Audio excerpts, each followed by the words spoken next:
One guy on the Secret Service, when they handed me a microphone, it said stall, and they're everywhere. And he said, "How long is it going to be?" And I said, "I don't know. It's not up to me to decide." I looked over at him and went,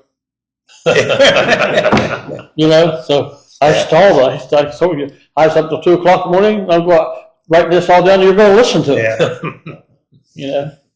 And I don't think they listened, but they didn't leave. So. Well, I had to get a sound system set up, so I called Gene Breen, and he worked with the guy that played at the Pioneer all the time. Art Styles. He worked with Art. But Gene says, "How many people are you expecting?" When I first called him, it was on Monday. I said, "We're thinking maybe a couple thousand people." Well, then I called him on Tuesday. I said, "There might be a few more than that." And he said, "How many are you thinking?" I said, "Well, there could be 4,000 or 5,000. He goes, "Oh man, I'm gonna need more equipment." He said, "I'll have to probably rent it." And then about Thursday, I called him. He said, "Oh, I'm gonna have to rent some big speakers." He said, "Yeah." He said, "Because that crowd noise." And, he started telling me what he had to do. Well, he had these speakers that he set out, and there was one of them you couldn't see. And he told me, he says, "I really need somebody to set on that speaker and make sure they don't trip over the cord and unplug it, because it was about 4 foot off the ground, and I don't want anybody stealing it, because he said it's about $1,000 speaker." I said, "Okay." So I told Bob, my son, and he was like 12 years old. I said, "Is there any chance of you going out?" And I showed him what he needed to do. And he said, "Okay." I said, "Now the crowd's going to start showing up, and you got to keep people on that back side of it, and then stay on top of that speaker so nobody takes it." "Okay, no problem." He comes back about an hour later. I mean, the place is really getting crowded. He said, "Hey, if I'm going to do that, I'm going to need a gun." I said, "You're not going to get a gun. Just go sit on the speaker." Back out he goes. And, we didn't have any violence. Oh, no, it was funny because there's just so many people. Like some of them have their own agenda. Yeah. They didn't get out of control after we talked to them. I can listen to what Rick just said. It was from Sunday to Sunday, nonstop. And on Monday, he called somebody and said, it's 2,000. Well, Sunday we were thinking 200.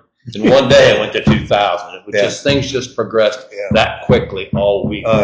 Yeah.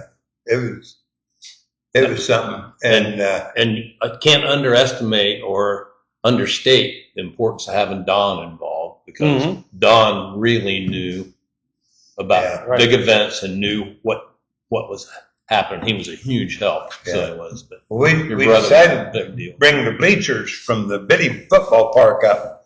So Larry gets the city, and they bring them up. They set them all there.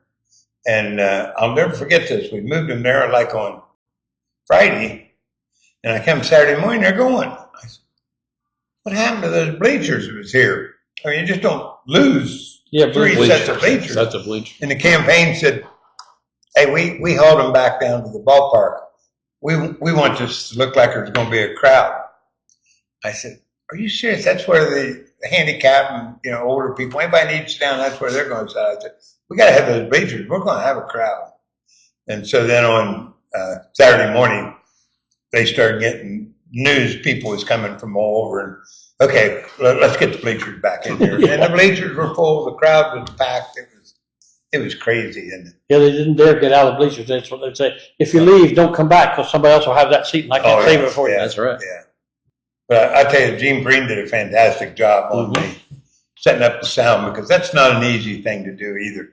Not knowing how many people or where they're going to be, and that George Backtrip brought in that flatbed red truck for the all the TV cameras and everything, and we had to have power to it, and it was, the whole thing was kind of insane, and I'll never forget that Branchville called me and said, "Hey, they need to get 25 lines at the farm for the media, 25 telephone lines." Yeah. 25 telephone lines by Sunday? He said, "Yeah." Let me see what I can do. So I called United Telephone.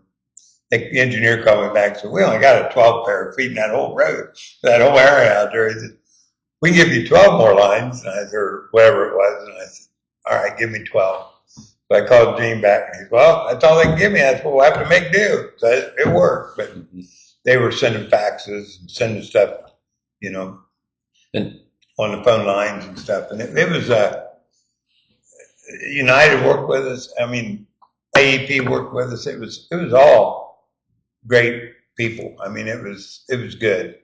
And I think another thing I don't think you can understate is there were two huge functions. oh yeah, 5 mile apart. Yeah. yeah, It was huge. The farm was huge. yeah. So the Yeah. logistics were just in communication between both places. It just was the Can you go logistics. through the sequence of the events of how it all happened when they came through? Like starting at the farm, didn't they? They started at the farm, but they were running late getting to the farm. That was our Right. problem.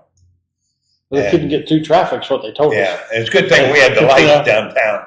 Yeah. We had the lights in town at the Pioneer because we thought it might run after dark, and we just by chance rented lights and had them wired in, and that was a lifesaver because if not, we'd have a lot of people standing in shadows basically, and that worked out great. And then they ran late up there. They got there late, then they ran a little over, then they got down here late, and but it was still nobody left. I can tell you that. Well, I got through my speech about 3 times before they ever showed up. Did you? Yeah. I just started out living like this junior high kids. Oh yeah.